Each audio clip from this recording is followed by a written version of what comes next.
Welcome to Train Signal. You're watching a video about terminal services.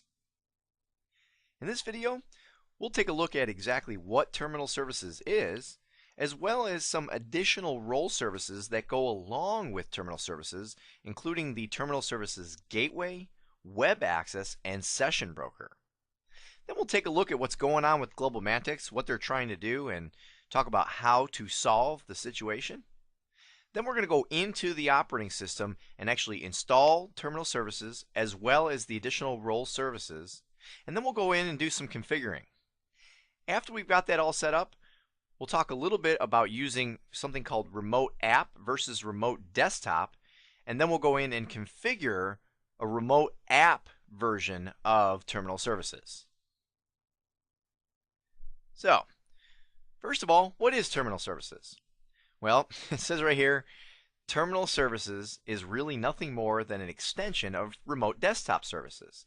In other words, if you're at all familiar with how remote desktop works, and well, you should be, we've used it throughout this entire course. Every time I go to connect to one of our machines, we're making a remote desktop connection to that computer. Well, really, terminal services is like remote desktop on drugs. Matter of fact, if you go back to previous generations of terminal services, if you go back to Windows 2000 as a for instance, the remote desktop actually was called terminal services. You used to install terminal services and there was one of two modes. There was something called application mode, which was your true terminal services, the way it'll be described in this lesson. And then you had terminal services in remote administration mode, which is what then became just simply remote desktop. Now, to take that a step further, terminal services basically allows a client to access a session on a terminal server, still using that remote desktop client. So all this time, when you see me clicking on one of my shortcuts on the desktop with the remote desktop client, you don't know if I'm just connecting to a server via remote desktop, or I might be connecting using terminal services if it's been configured on that server. The client really doesn't ever know. Okay, so when we say accessing a session on that terminal server, it means you can actually log in as though you were physically sitting right at that server. Now, what is the difference between terminal services and remote desktop services? Well, the main difference is licensing. Remote desktop has a limited amount of connections available, whereas terminal services has an unlimited amount of connections available to it, subject to the client access licenses that you purchase to allow those connections.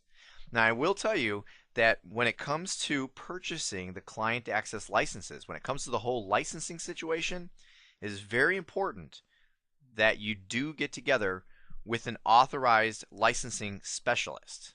They are the ones that are trained to look at your situation and tell you exactly how many licenses need to be purchased and in what format. Now, a few additional role services that are available within the terminal services role on Windows Server 2008. First of all would be the terminal services gateway. Now, this is a way of allowing users to basically have these remote desktop type connections via the internet, meaning via an unsecure network. And this is done by using the Remote Desktop Protocol, or RDP, over HTTPS. Okay, so basically by using the secure socket layer of HTTP on the internet, users can now connect to a local terminal server. This pretty much would take the place of what we used to do in the past is we used to have to VPN into the local network. And that's how we would get our secure connection. And then once VPN'd in, we would connect to the terminal server. Well, this takes the place of that. We no longer need to go through the two steps. We don't have to VPN in first. The second role service would be TS Web Access. Now, by its name, it may sound like what I just described as the TS gateway. The difference is with web access, it's not about giving you specific secure connectivity over the internet, but allowing users to connect to the terminal server via a web page as opposed to using the typical remote desktop client.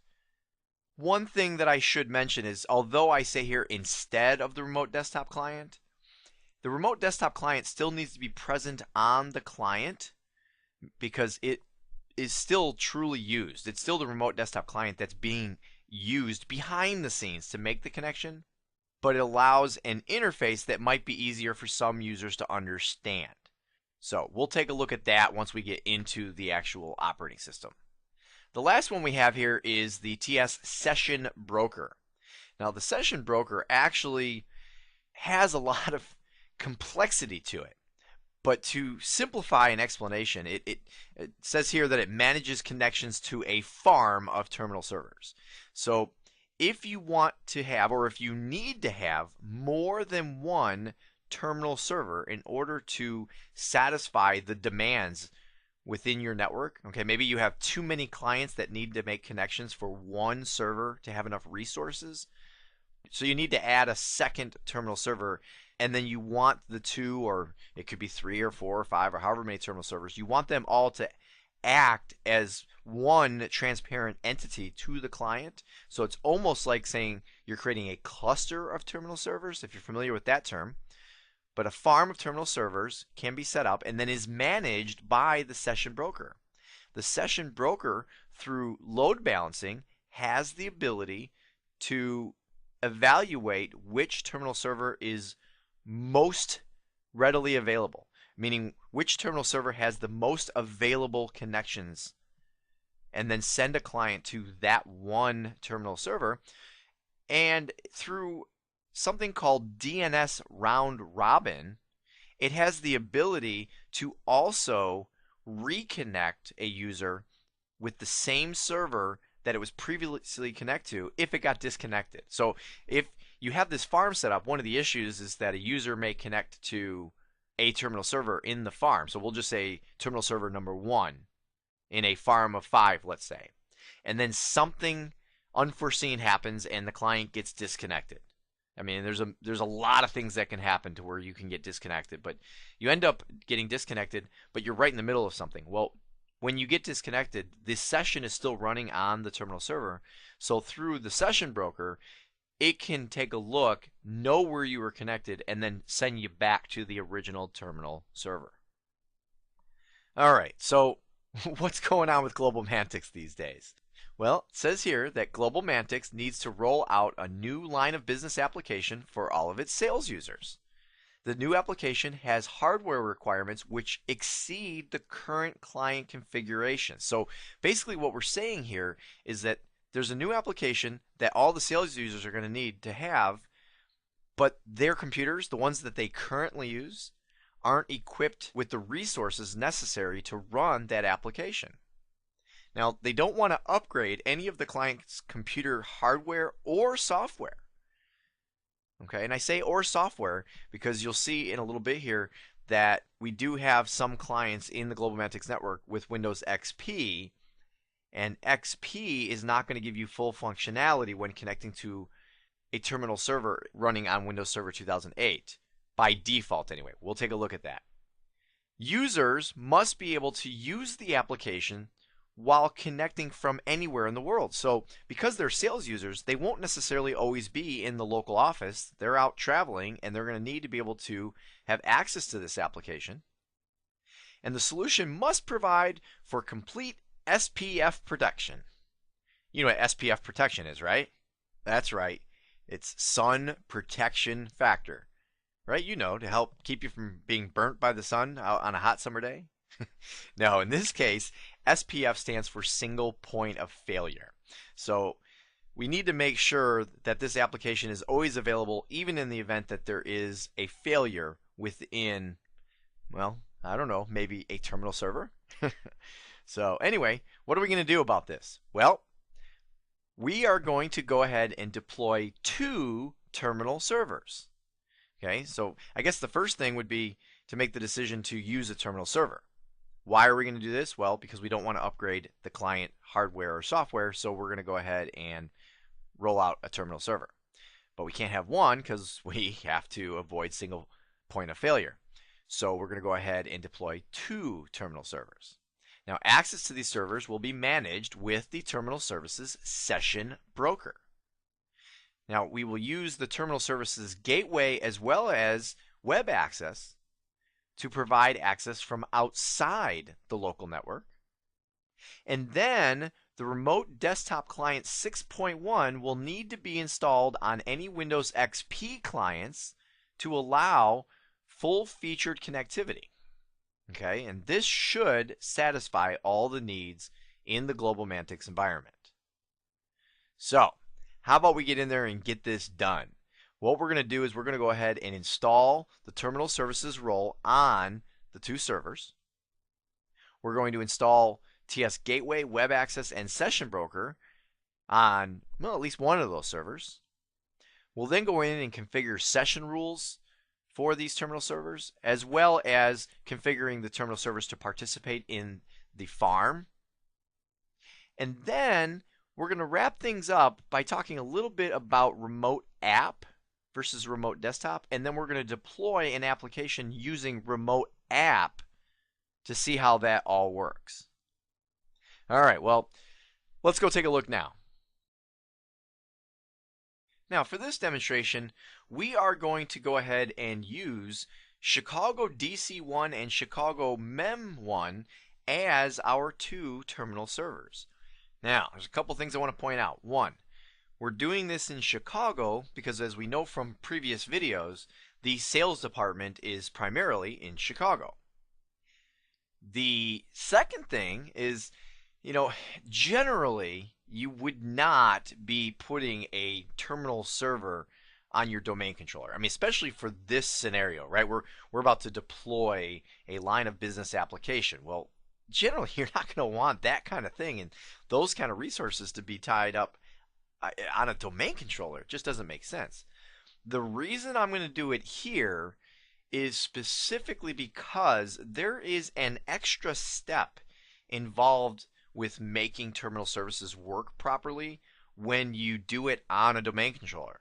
And I want you to be able to see that. So although typically you wouldn't do it on a domain controller, there may be some scenarios where you will have to, and I want you to know what that extra step is when installing terminal services on a domain controller. So let's go ahead and connect to Chicago DC1 now. And we will make that the first terminal server that we're going to install. Okay, now that we are connected to Chicago DC1, the first thing we need to do is, well, install the role. And of course, by this point, you should know that where we do that is in the Server Manager. So I'm going to click Start and select Server Manager. And then in the Server Manager, I'm going to go ahead and click on Roles. And then it'll take just a moment here while it figures out what roles we currently have. And as soon as it does, we'll go ahead and click on Add Roles. And there we go. So I'm going to go ahead and click Add Roles. And the role that we want to add is right here, Terminal Services. Check that box and click Next. And here's an introduction into what Terminal Services is. I'll click Next. And you'll see here it's going to ask me what role services we want to install. Well, we want to install the terminal server, right? We want to be a terminal server. And you'll notice that it's giving us a warning here about installing a terminal server on a server that has Active Directory domain services. It's generally not recommended, but we're going to go ahead and do it anyway because we know exactly what we're doing. Now, there's also a role for terminal services licensing, and this would be if you wanted this computer to manage all of your licenses. But we're not going to worry about that for right now, and the reason why is because we can go ahead and connect to a terminal server for up to 120 days without any licenses. So we're going to go ahead and do that. Now we're going to need the Session Broker, Gateway, and Web Access. So I'm going to click all 3 boxes. You'll notice that when I click the box for the TS Gateway, it says that I need other services and features. Primarily, if you take a look, it's talking about the fact that we need things like IIS, right? We need to be a web server and network policy server. So we'll go ahead and add those services as well, and then check the box for TS Web Access. I will also tell you that if I had not added those additional role services for Terminal Services Gateway, it would have asked me for some of those for the TS Web Access as well. So I'm going to go ahead and click Next now that we have all our role services in place.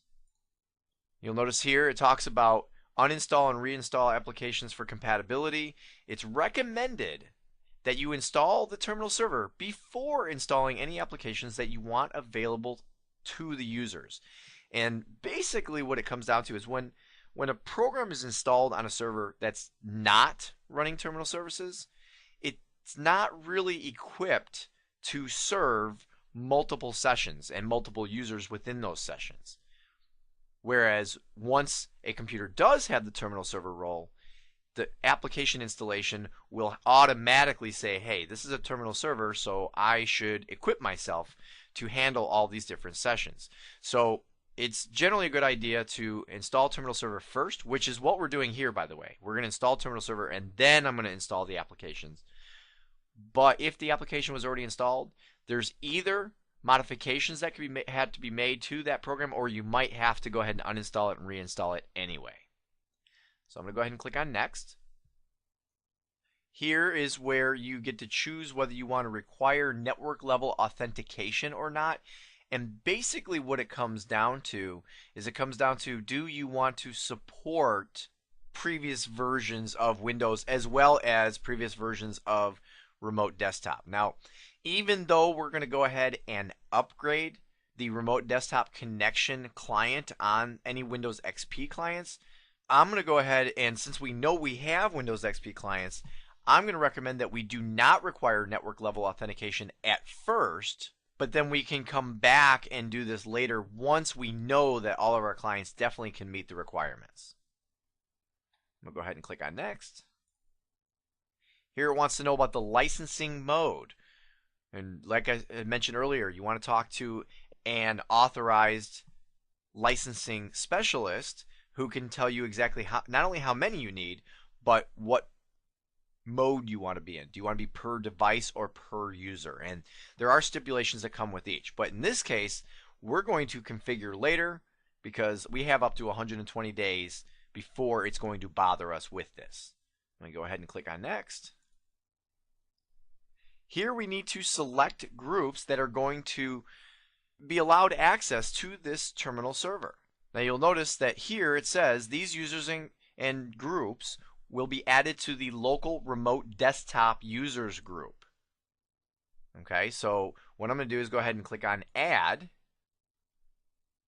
And in the North America domain, I'm going to put in sales and check names.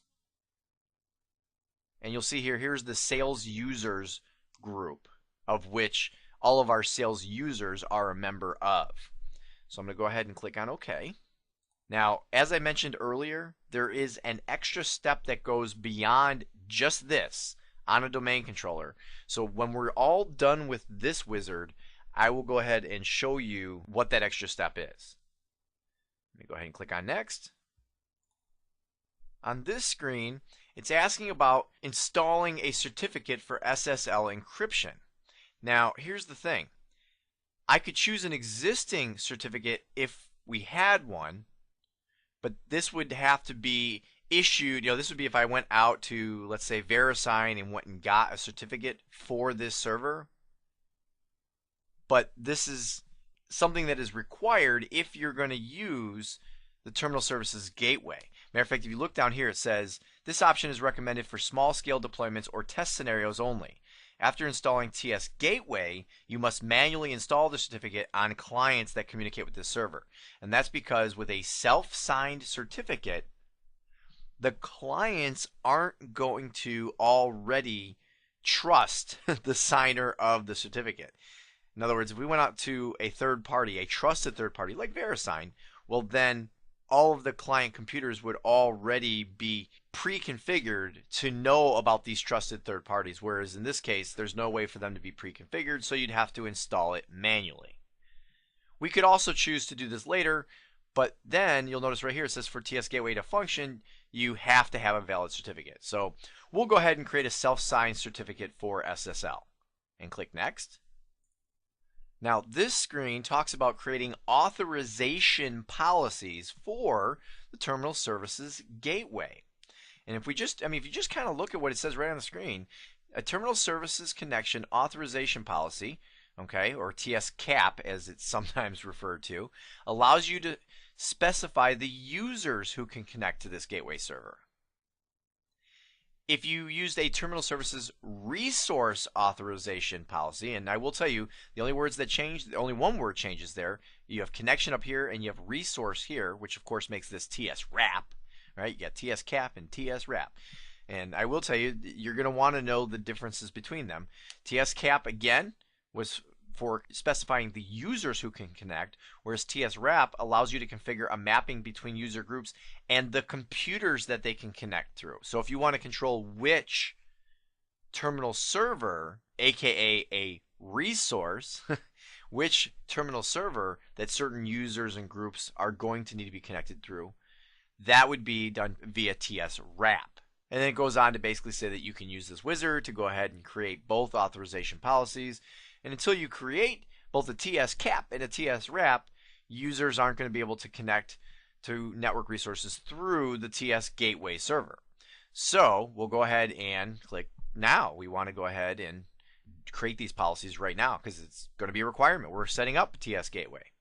So if I click next, here you'll see that it takes us into the TS gateway user groups.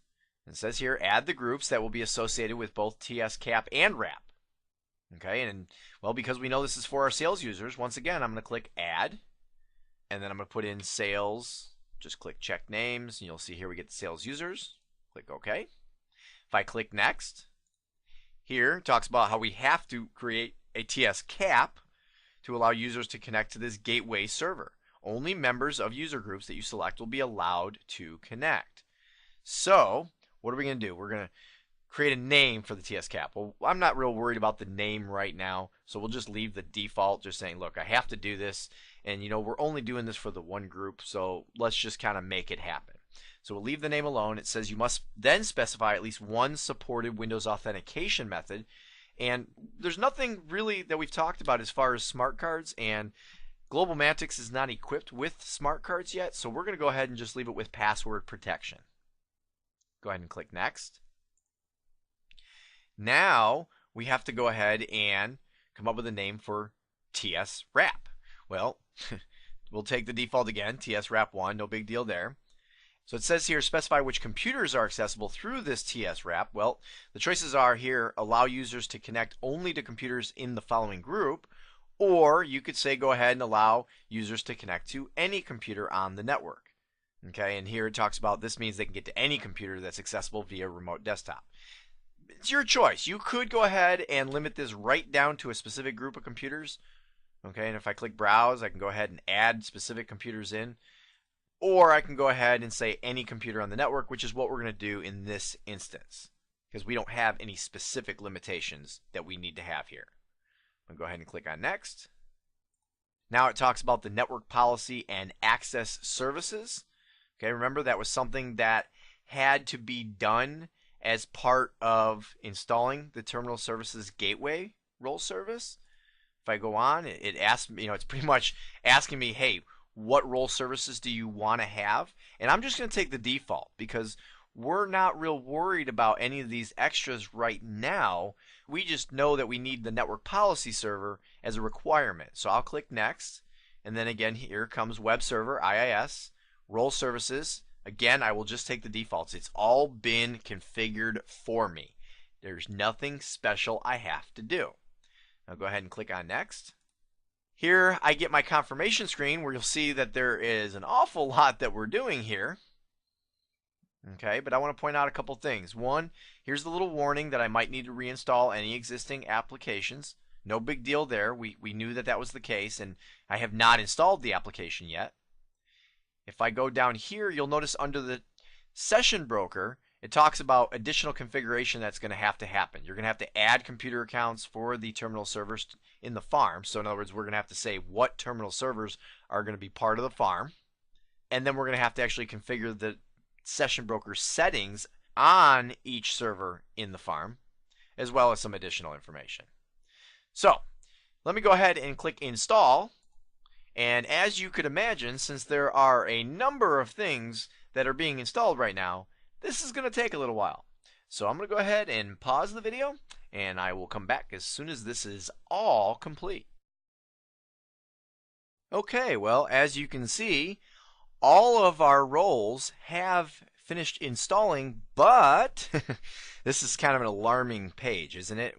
When you see this come up, your instant reaction is like, uh-oh, get kind of scared. You see all these yellow triangles with exclamation points, all these warnings. Well, all this means is that you have to restart. So what I'm going to do is go ahead and close this. And then it says, do you want to go ahead and restart now? So I'm going to go ahead and restart now. And then I will pause the video and come right back as soon as the computer is done rebooting.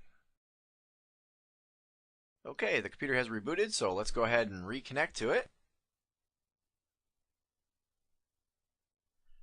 Okay, there we go. And what should happen automatically here is the server manager should open back up again, as it does anytime you reboot after installing a role. And it will then tell us that everything has been complete, or tell us if we need to do anything additional. Okay, so pretty much the installation is complete. It's still collecting the data, so we'll give it just another moment so that it can finish that.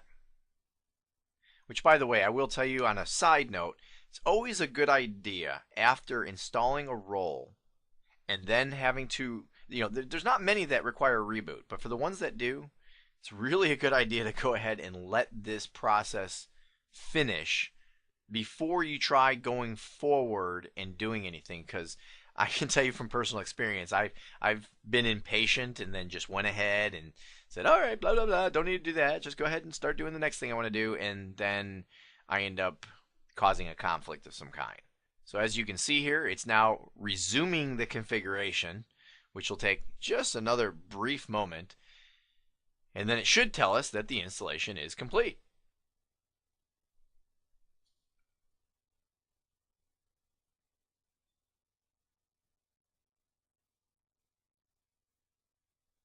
And here we go. You see here that it's finishing up the terminal services, network policy services, web server, and also this RPC over HTTP proxy. That has to do, by the way, with the whole using web access, terminal services gateway, all that stuff to make sure that we can do the RDP over HTTPS. And as you can see, it's actually taking just a little bit longer than a brief moment. So give it just another moment and it should be done here. Oh, you'll see here that it pops up telling us that terminal services licensing mode is not configured, and well, we have 119 days left, so let's not worry about that. We'll go ahead and close that. We're not going to need 119 days to demonstrate this, but remember, in production environment, you're going to need to make sure you go out and do that. And boom, as you can see here, installation has succeeded across the board. All right, so let me go ahead and click on close. And we will go ahead and close out of our server manager. Now, that one extra step that I said was going to be required on a domain controller is that basically, by default, on a domain controller, only the administrators can log on locally. And that's something very specific to keep in mind, because when somebody connects to a terminal server via the remote desktop connection, it's as though they are physically at that computer. So what that means is they're logging on locally. So what we need to do, oh, here we go with our little warning message again. It's just going to keep coming up. Is we need to go ahead and allow the sales users the right to log on locally to this domain controller. So I'm going to click Start, and I'm just going to go ahead and put in GP edit .msc. And what that's going to do is that's going to take us into our local group policy. And in our local policy, meaning the policy for this computer, I'm going to expand Windows settings, expand security settings, expand local policies, and then right here is user rights assignments. If I click on that, and then take a look right here where it says allow log on locally, I'm going to double click on it. You'll see here that, well, I said administrators only, but there are other built-in accounts that are, these are all primarily administrator level type accounts. So what I'm going to do is go ahead and, oh, take a look at this. I was going to go ahead and add the group, but look at what it's telling me. I can't. It's grayed out. The reason it's grayed out is because this is being managed at a higher level of group policy. So let's go ahead and close out of here. Click Start, Administrative Tools, Group Policy Management. So instead of doing it through the local policy, because this is going to be managed at a higher level, because there are other group policies, we're going to actually go right here to the domain controllers container, and then here you'll see is the default domain controllers policy. So this would affect all domain controllers, but this is where we're going to have to do it. I'm going to right click and go to Edit, and then I'm going to go to the exact same place under Computer Configuration Policies, Windows Settings, Security Settings. Uh-oh, gave me an error. That's not good. Let me click OK and OK. Let's do what it says. Let's close the Group Policy Management Editor and let's go in and edit it again. And then go to the same place. Expand Policies, Windows Settings, Security Settings. Here it's giving us an error about the wireless network policy storage. Probably has to do with something we did in a previous video. I'm just taking a look here. So we're just going to click OK because we're not dealing with wireless network policy. So I'll click OK. And we'll continue expanding on down to our local policies and then user rights. And then here we have allow log on locally. And now we can add a user or group. And we want to go ahead and let's browse so that we can actually type in sales, check names. And here you'll see it found the sales users. Click OK. And OK. And now the sales users are able to go ahead and log on locally. That is an extra step that must be taken on a domain controller. Let me go ahead and click OK. And we can go ahead and close out of our Group Policy Management Editor, close out of Group Policy Management. Now, the next thing I want to show you is how to configure some session rules for the connections to this terminal server. Now, there's a few different ways that this can be done. The first way, and I'm going to kind of go from the hardest to the easiest. Well, we'll go from hardest to two easy ways of doing it. The hard way is I'm going to go to my Active Directory Users and Computers administrative tool, and in this utility I'm going to go ahead and expand the domain. I'm going to expand Chicago, and then here's sales, right? Here's all our sales users. I want to show you that if I go into the properties of a user, so I just went ahead and double click on the user, you will see that there is a Sessions tab. On the Sessions tab, I can go ahead and configure session information for this specific user.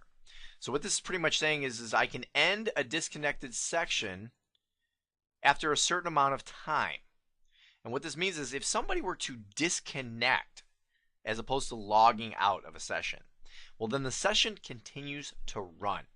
And this is done for protective reasons. I mean, somebody could legitimately be in the middle of something and then get cut off. Well, you don't want whatever they're working on to get messed up, so it continues to run.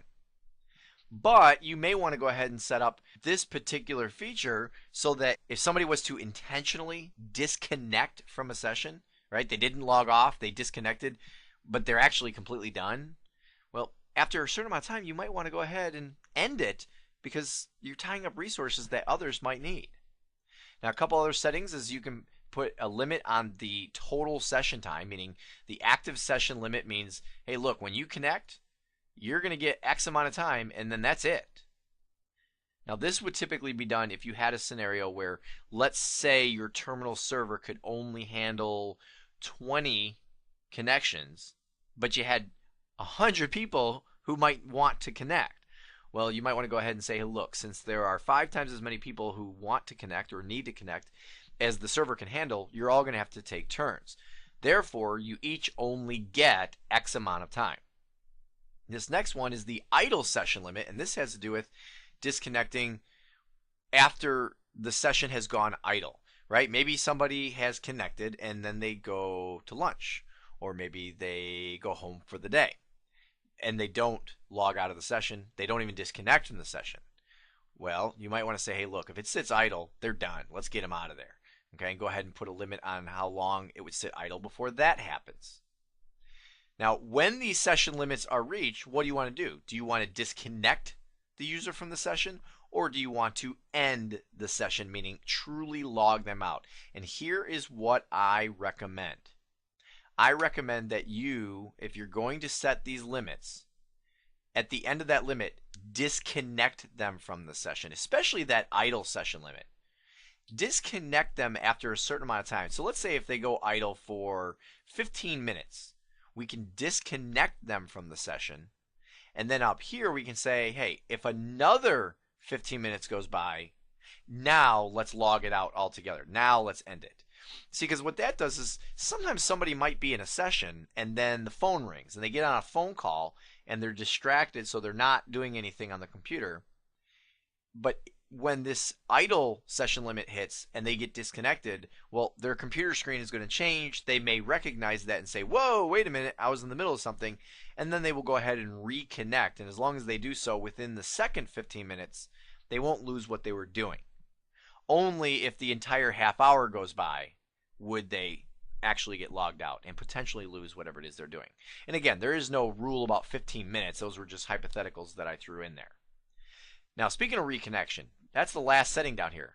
Do you want to allow reconnection from any client or only from the originating client? And what that means is, if I am sitting at a computer and I connect to a terminal server, and then I disconnect from that terminal server, do I want to allow the user to be able to reconnect to that same session from anywhere in our network, or only from the computer they were originally sitting at? And this is done for security reasons. Sometimes you'll say from the originating client only, meaning I'm not letting you disconnect and then somebody recognizes that, so they hack in as you from somewhere else. Okay, so again, those are all the session rules that you can set up on an individual basis. And yes, this is the hard way of doing it, because that means I would have to go to each one of these users and do it separately. But it is something that you may want to do in the event that you have separate needs for separate users. Now, another way that we could do this, let me go ahead and close this, is I'm going to take us right back into a utility we were just in. I'm going to go back into Group Policy Management.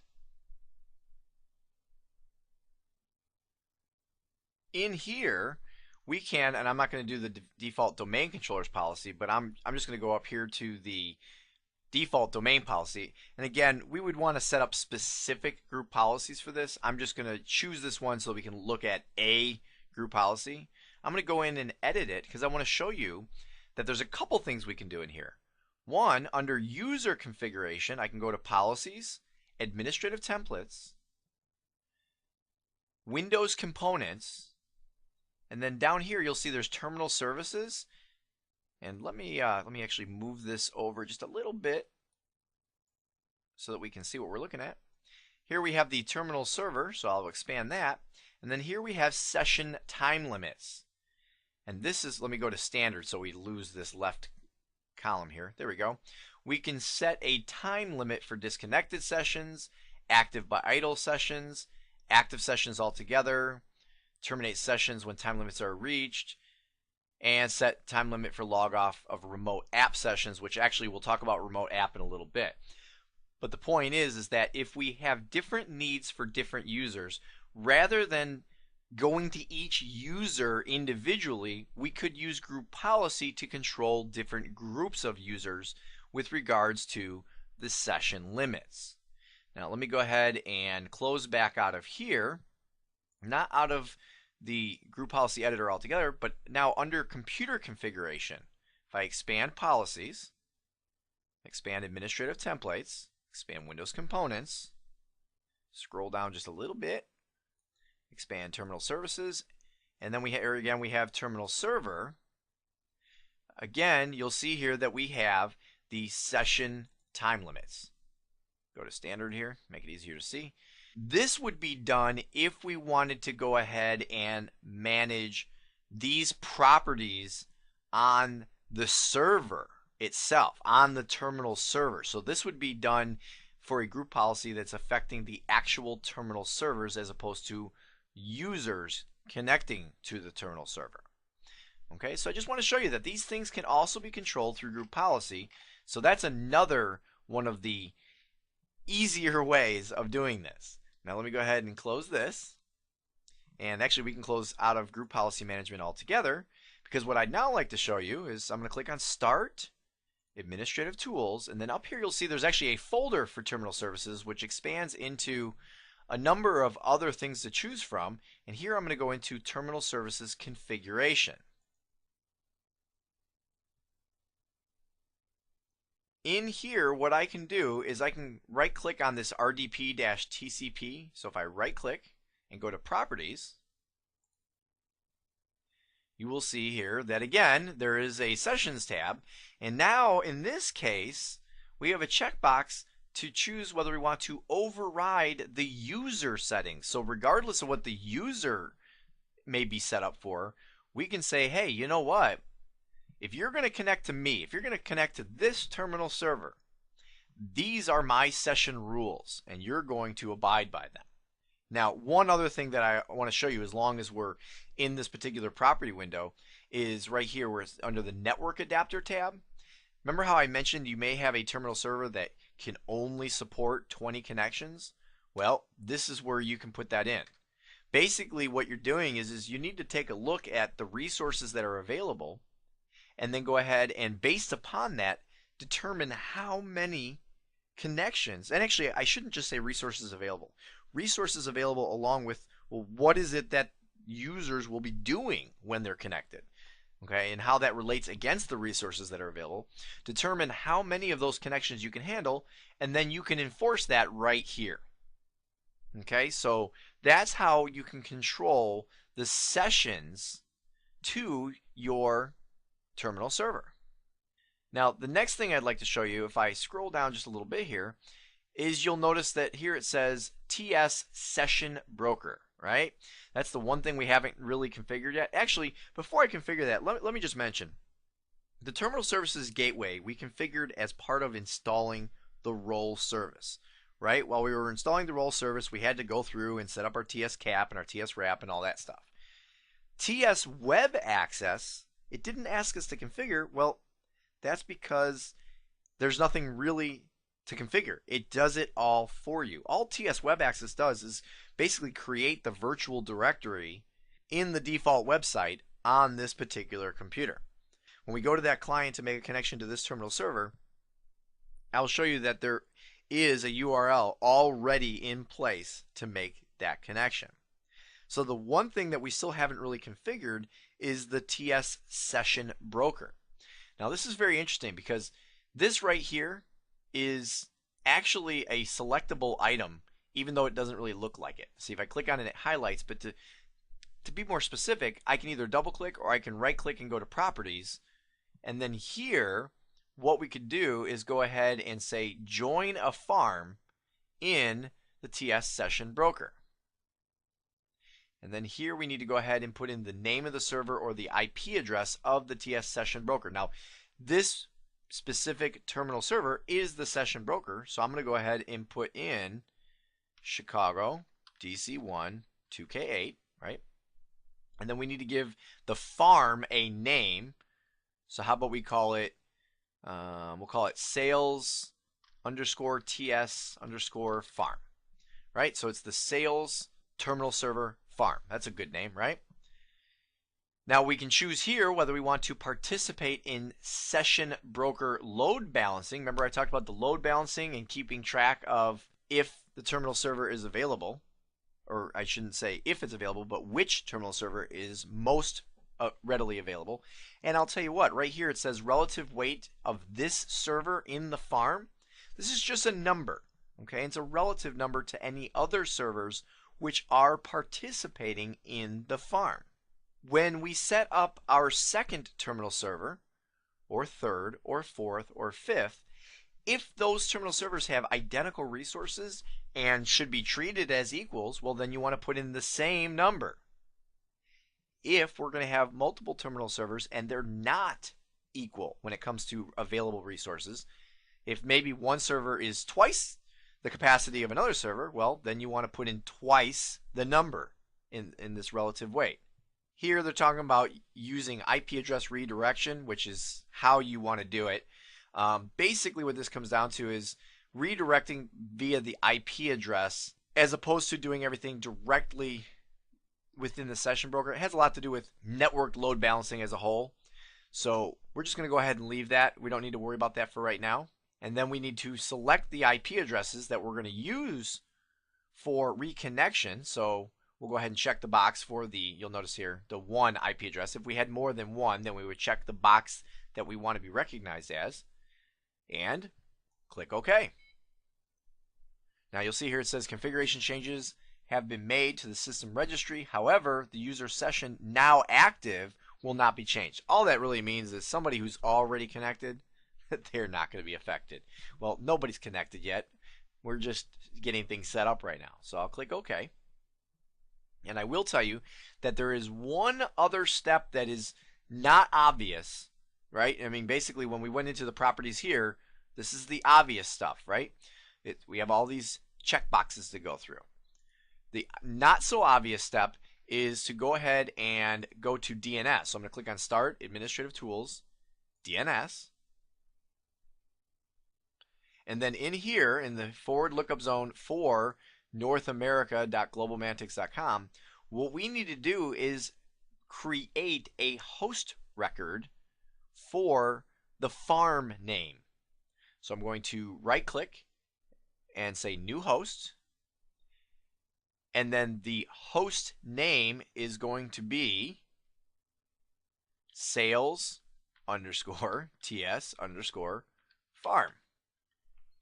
And you'll notice here that the fully qualified name would be salestsfarm.northamerica.globalmantics.com.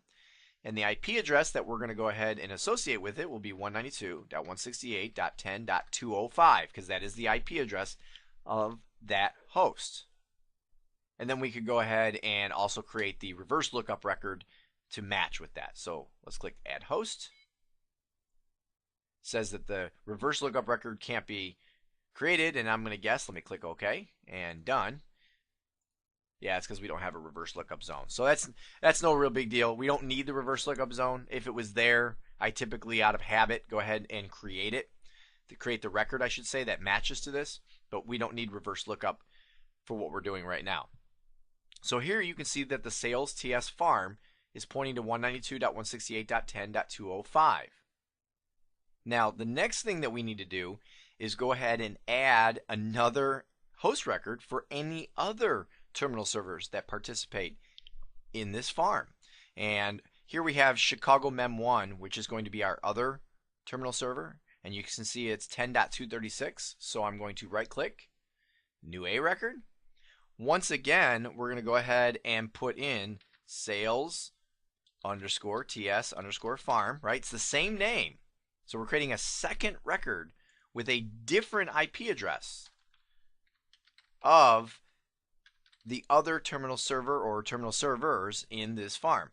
And this time we won't bother creating the associated reverse lookup record. We know that that's not necessary. I'll click Add Host, and it's been successfully created. Click OK and done. And here you'll see that I have two records for the same name. And by default, DNS round robin is enabled on Windows Server 2008 and will take place with the assistance of the session broker to send the user to either 205 or 236, depending on who's most readily available. So let's go ahead and close out of here. And then back here, our session broker is completely set up. So all we have to do now is go ahead and set up the other terminal server. So let me go ahead and minimize Chicago DC1, and let's connect to Chicago Mem1. Now, here's the thing that I need to tell you. We are going to do everything exactly the same. All right, we're going to go ahead and click Start and Server Manager. And then once we're in the Server Manager, we're going to go ahead and add the role. Let me click on Roles here. We're going to go ahead and add the role for Terminal Services. The only difference is that we don't need all of the different role services on this server. Right? I'm going to click Add Role. We don't need to see this screen anymore. Click Next. That was just the screen that tells us about adding roles. And then I'm going to go ahead and click on Terminal Services. Next. Here's an intro screen. Next. This time we're going to just do the terminal server. Okay, we're not going to use this one to worry about the gateway and the web access. And we don't need the session broker because you only need that on one of the servers. So I'm going to go ahead and click on Next. It gives us a warning about applications. Click Next. Again, we're going to go ahead and not require network level authentication because we're using Windows XP clients. And although we are going to upgrade the remote desktop client, we want to allow them to be able to connect just in case somebody didn't get their client updated. And once we know they're all updated, we can change that. So I'll click Next. Not worry about licensing for right now. Next. We'll go ahead and add the sales and go ahead and click Check Names. Sales Users. Click OK. Now this time we don't need to do the extra step about adding the right to log on locally because this is not a domain controller. So I'll click Next, Confirmation, Install, and once it's done, it's of course going to ask us to reboot as well. But in the meantime, while it's doing that, let me go ahead and take us back to Chicago DC1 because the next thing we need to do, I'm going to actually close out of here. The next thing we're going to do is now that Terminal Services is installed on this one, we need to install that application. Now, Global Mantix has not actually received this line of business application from the developer yet. So to test that this is truly working, we're just going to go ahead and use Microsoft Office. So let me go ahead and insert that CD into this computer. All right, so let me click on Start, Computer. And you'll see here that I have the Office CD put in, so I'll double click on that and it takes us right into setup. Now I'm not going to worry about a product key because we're able to use Office for a limited amount of time without entering that key, so I'll click Continue. Yes, I know I can only use it a certain amount of time, so I'll click No, I don't want to enter the product key now. I accept the agreement, Continue, and Install now. Alright, so now we have Office installing. We also have Terminal Services installing on our other computer. So what I'm going to do is I'm going to go ahead and pause the video and I will come right back as soon as Office and Terminal Services has finished installing. Alright, the Office installation has completed, and also just so you know, on Chicago Member 1, the Terminal Services installation completed. I went ahead and rebooted the machine and let it finish that process as well. So let me go ahead and close, and then go ahead and close this as well. And as you can see here, if I click on Start, All Programs, here's Microsoft Office, and I could go into any of my Office utilities. So Microsoft Office has been installed on this particular server. Now let's go ahead and go back over to Chicago Member 1 for just a moment. If I come over here to Chicago Member 1, oh, there we go, getting a warning about licensing. Let me click on Start, Administrative Tools, Terminal Services, and then here we have Terminal Services Configuration. In the configuration, if I scroll down, I just want to show you, I'm not a session broker, right? We'd never installed that role. But right here, we have the session broker, and it says, are we the member of a farm? And the answer is no. If I double click on this, I can go ahead and join the farm. Okay, and then I need to give the broker server name or IP address. So I'm going to go ahead and put in Chicago DC1 2K8, right? That's the name of the session broker. And then for the name of the farm, remember that we did the sales underscore TS underscore farm. We can choose to participate in the load balancing. We'll just leave it as an equal relative weight because these servers are equal. Check the box for the IP address, 10.236. There's our warning again. Get rid of that message. And click OK. And again, it tells us, hey, we've made the changes, but anybody active will not be affected. We're okay with that. And boom, now we participate in the farm. So pretty much we are done with Chicago member 1, other than the fact, everything's going to be set up exactly the same. So just everything that we did on Chicago DC 1, we're also doing to Chicago member 1, and that includes the installation of Office. So actually what I'll do is I'll go ahead and put that CD in and install Office on this computer as well. So I'll go ahead and close this. Go ahead and go to my computer here and double click to open up the Office CD.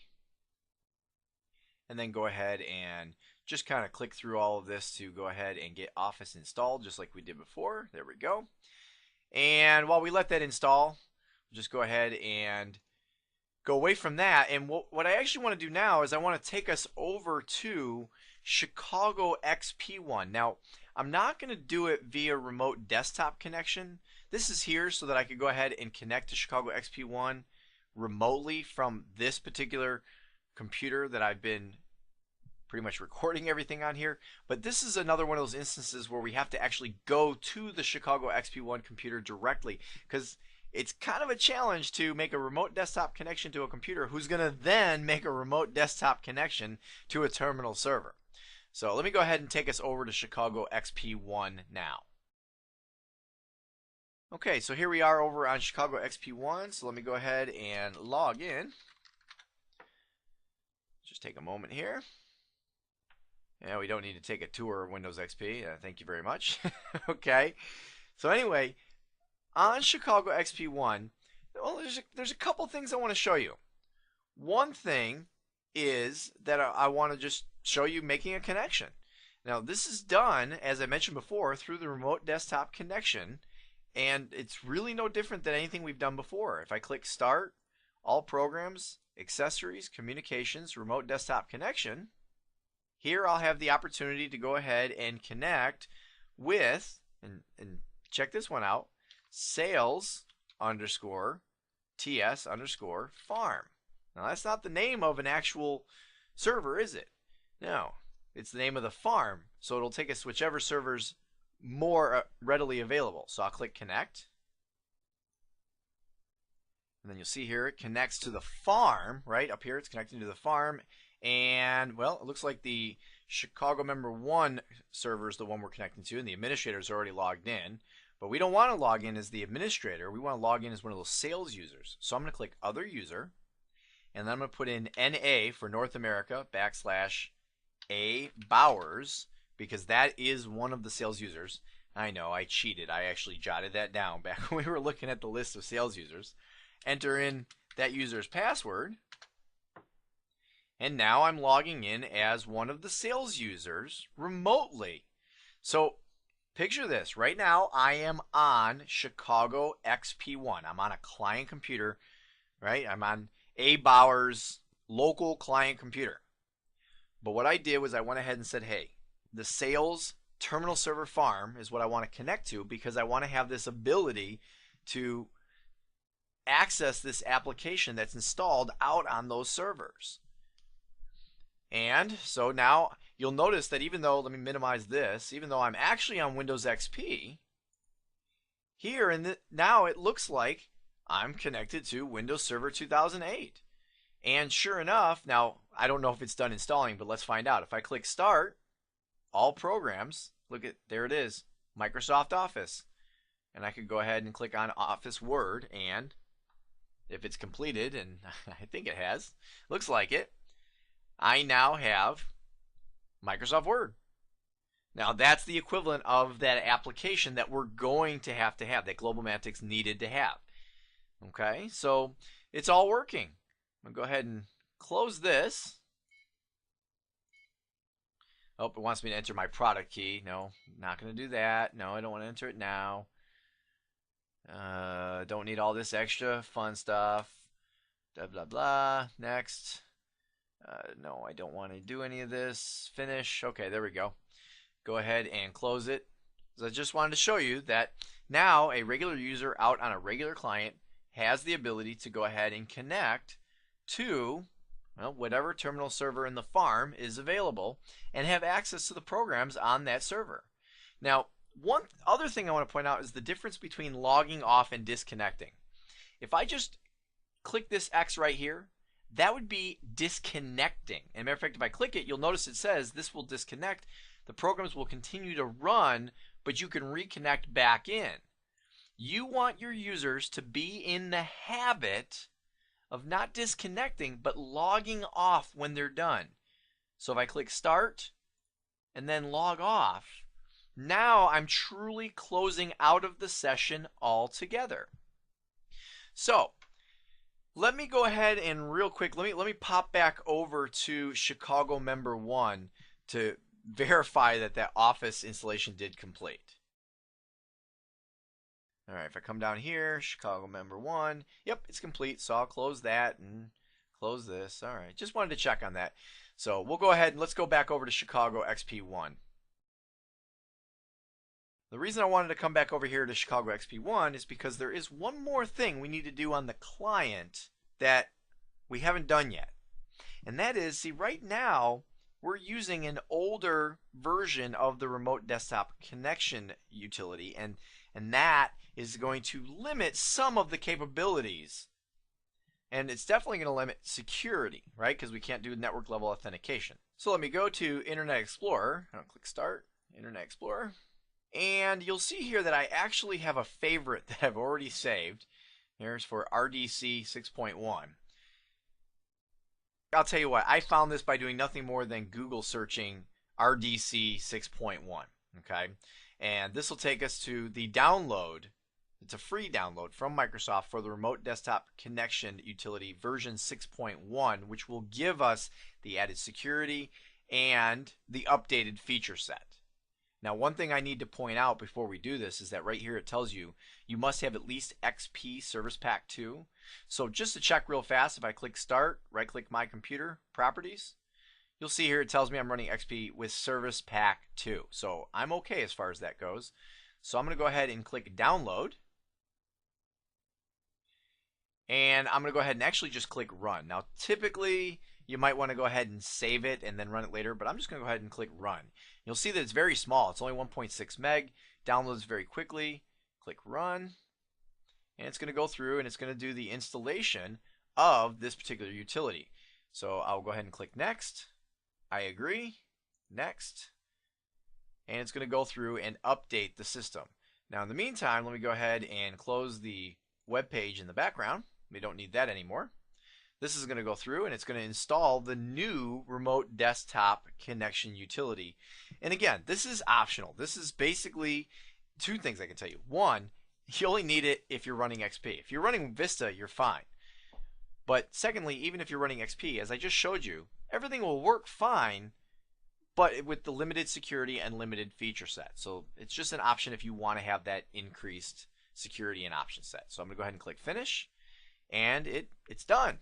It's installed. So nothing really that dramatically different that you're going to notice here.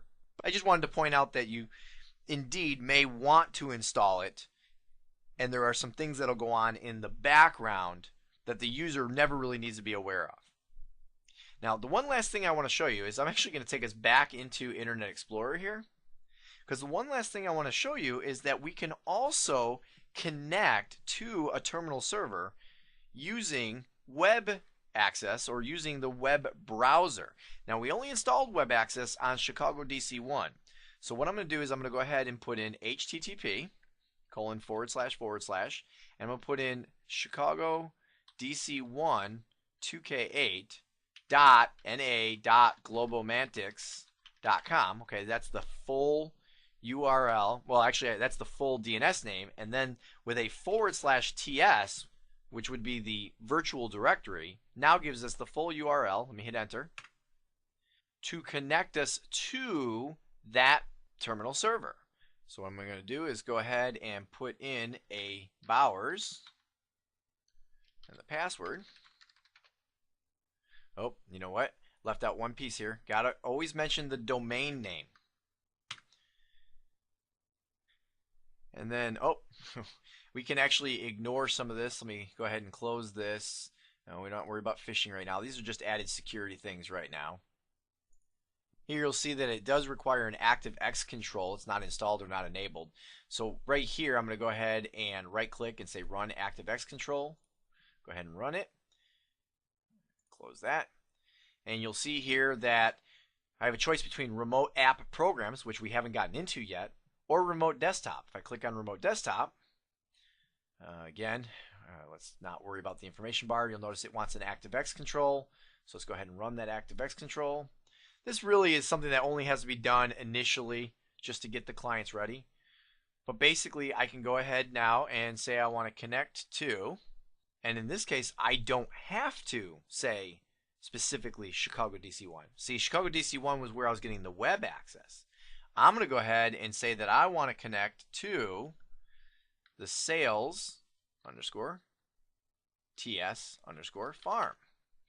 And we're going to go ahead and do it in full screen mode. So I'm going to go ahead and connect. Here it's just giving me a warning about what's going on. So we're going to go ahead and say connect. No big deal. I'm fully aware of what's going on.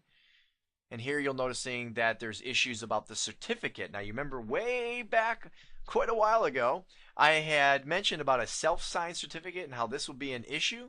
So we're going to go ahead and say yes, that's okay. Install that certificate.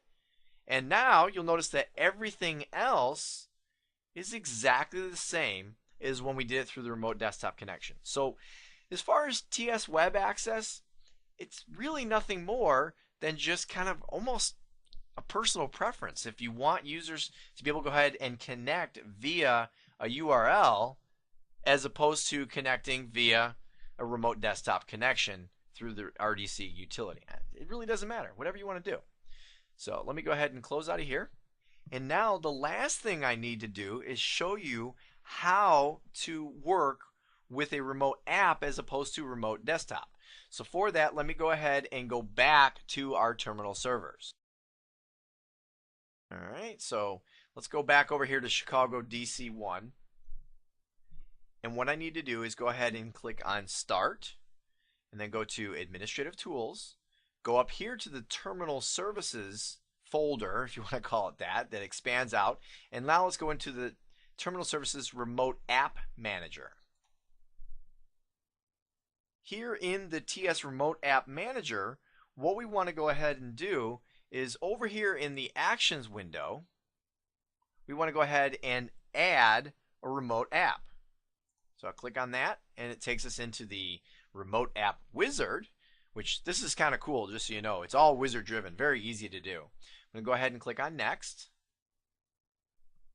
And then here it wants to know what programs you want to go ahead and add as a remote app program. So what I'm going to do is I'm going to go ahead and we'll put in just Microsoft Word. Okay. And click Next. And we're adding one program. Finish. Now, because we are working in a farm of terminal servers, we have to actually go do this on the other server as well. So let me go ahead and take us back over to Chicago Member 1, and we're going to go through the exact same steps. Start, Administrative Tools, Terminal Services, TS Remote App Manager, and then go ahead and add the remote app. Next, scroll down. Here's Microsoft Office Word. Next, and finish. So we'll go ahead and minimize that. Come back here to Chicago DC1. And now the next thing we need to do is we need to figure out a way to distribute this remote application. Now, I should clarify real quick here exactly what we're doing. What we're doing is changing the way users are going to utilize this terminal server. Right now, without remote app, with just remote desktop, what happens is that a user does a remote desktop connection to the terminal server, and then they can do anything and everything on that terminal server as though they're sitting there. The problem with that is that a lot of users are not necessarily very computer savvy and network savvy, and they just want to be able to click an icon representing an application and have that application open. So that is why we need to go ahead and distribute the remote app now.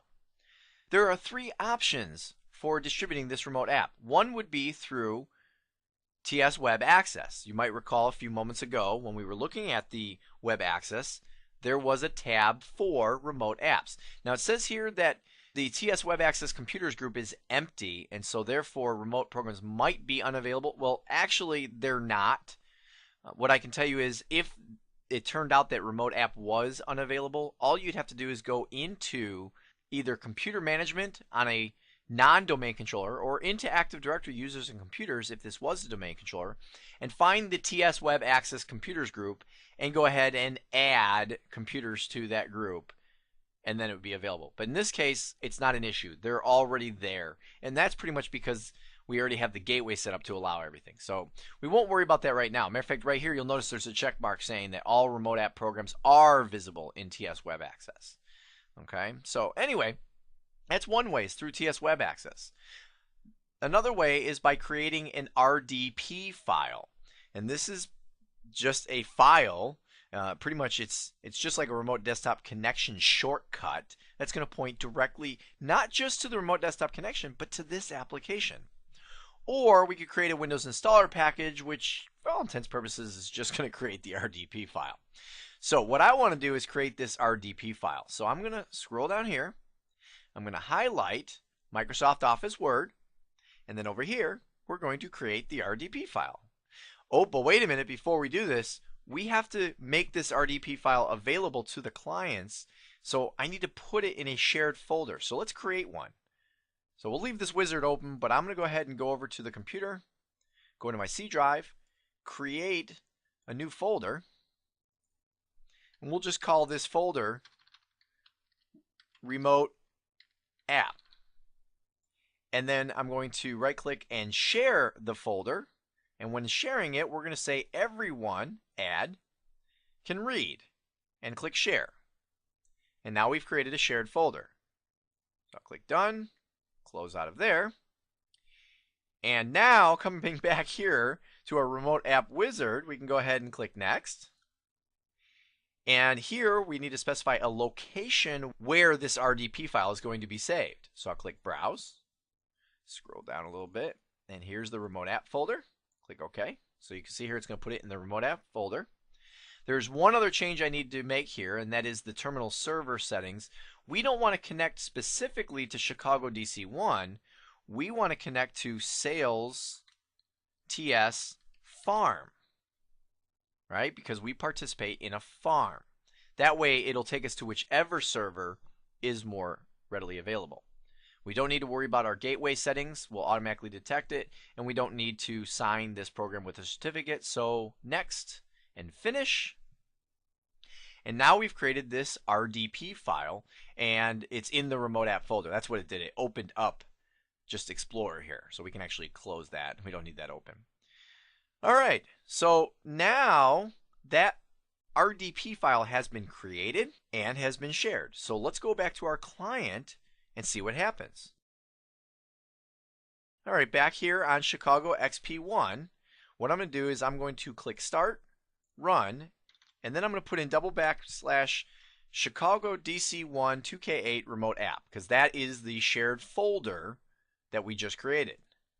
And in that shared folder, you'll see we find an icon for WinWord. I'm going to go ahead and copy that onto the user's desktop. We could put it on their desktop. We could put it in their start menu. We could put it anywhere we want.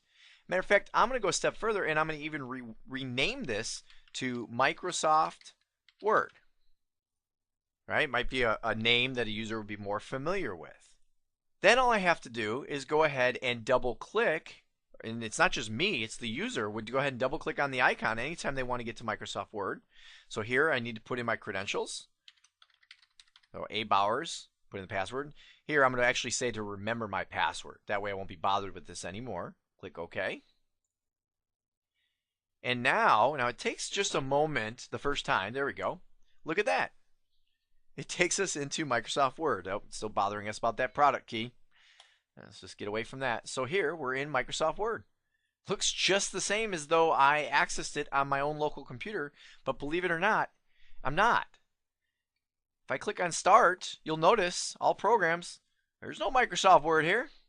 Now again, I could put this RDP file on here, which would make it look to the user like the program exists, but it doesn't. This is via the terminal server.